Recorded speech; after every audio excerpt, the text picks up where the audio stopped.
ఇటు అన్న మాట ప్రకారం బాబు సారు శపథం నెరవేర్చుకుండు. అటు జనసేనాని ఉప ముఖ్యమంత్రి హోదాలో లోపలికి అడుగుపెట్టిండు. ఎమ్మెల్యేల ప్రమాణ స్వీకారం కూడా ఓడిచిపోయింది. అట్లా ఇక కొత్త సర్కారోళ్ళు గద్దెనెక్కినాక ఏపీ అసెంబ్లీ మీటింగ్లు మస్తు జోరుగా నడుస్తున్నాయి. మొత్తం 175కు 164 సీట్లు గెలుచుకున్నారు కాబట్టి అసెంబ్లీ మొత్తం కూటమి లీడర్లే నిండిపోయిర్రు. ఈసారి బలగము మస్తు గట్టిగా ఉన్నది. మరిగా ముచ్చట్లు ఎట్లెట్లా నడిచినాయో ఒక్కసారి చూసేద్దాం భార్య. సక్రమంగా నామనిర్దేశం చేయబడిన అభ్యర్థి శ్రీ చింతకాయల అయ్యన్నపాత్రుడు గారు ఒక్కరే అయినందున సభాపతి పదవికి శ్రీ చింతకాయల అయ్యన్నపాత్రుడు గారు ఏకగ్రీవంగా ఎన్నుకోబడినట్లు ప్రకటిస్తున్నాను. సభాపతి స్థానం అలంకరించవలసిందిగా వారిని కోరుతున్నాను. శ్రీ చింతకాయల అయ్యన్నపాత్రుడు గారిని సభాపతి స్థానం తీసుకురావాల్సిందిగా సభానాయకుడిని మరియు ఇతర పార్టీల నాయకులను కోరుతున్నాను.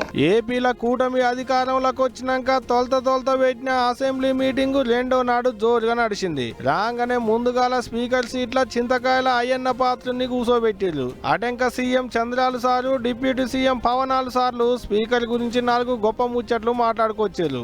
ఎప్పుడు పోరాట యోధుడు, రాజీ పడని నాయకుడు, ఒక విశిష్టమైనటువంటి లక్షణాలుండే వ్యక్తి. తెలుగు రాష్ట్రాల్లో ఏ మారుమూల ఎవరిని అడిగినా అయ్యన్న పాత్రుడు గారిని గురించి చెప్తారు.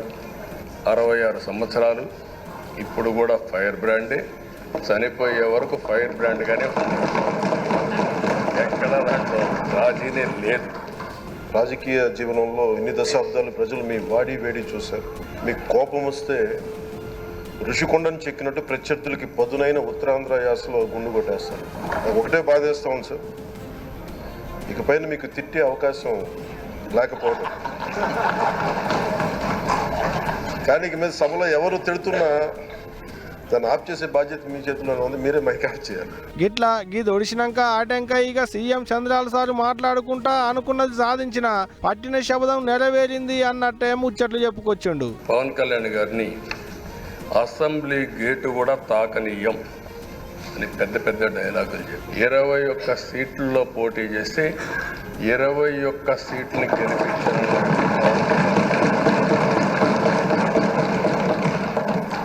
వైనాట్ 175 అని చెప్పి 11 కూడా తెచ్చుకోలేని నాయకత్వం. అంటే ఏ విధంగా మాట్లాడారు అనేదానికి ఇది ఒక ఉదాహరణ.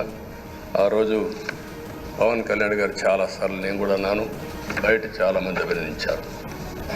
ఎక్కడ తగ్గడం, ఎక్కడ గెలవాలనో గెలవడం నేర్చిన వ్యక్తి పవన్ కళ్యాణ్ గారు.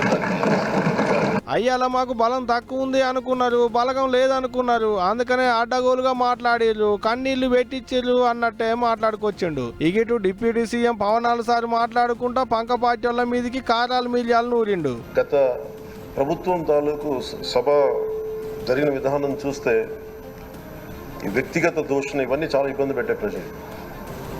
ఈ రోజున వాళ్ళకి 11 సీట్లకు పరిమితం అయ్యారు, ఈరోజు లేరు, ధైర్యం లేదు వాళ్ళకి. విజయాన్ని తీసుకోగలిగారు కానీ ఓటమిని కూడా ధైర్యంగా కూర్చుకునే వాళ్ళకి స్థాయి లేదు, వాళ్ళకి పారిపోయారు ఇక్కడి నుంచి. ఆగనాట గెలిచినప్పుడు సంబరపడ్డారు, మాటలతోని మనుషుల్ని బాధ పెట్టిర్రు, ఓడిపోయినాక ముఖం లేక పారిపోయిర్రు, అసెంబ్లీ కూడా రాలేదు అన్నట్టే మాట్లాడుకొచ్చిండు. ఇగో గిట్లా రెండో నాడు అసెంబ్లీల పరిచయాలు, పలకరింపులు, ప్రతిపక్ష పొల్ల మీద జోకులు, లీడర్ల నవ్వులతోని ఓడిసింది. మరి చూడాలే ముందు ఇంకెట్ట సాగుతుంది ఏంది అనేదిగా.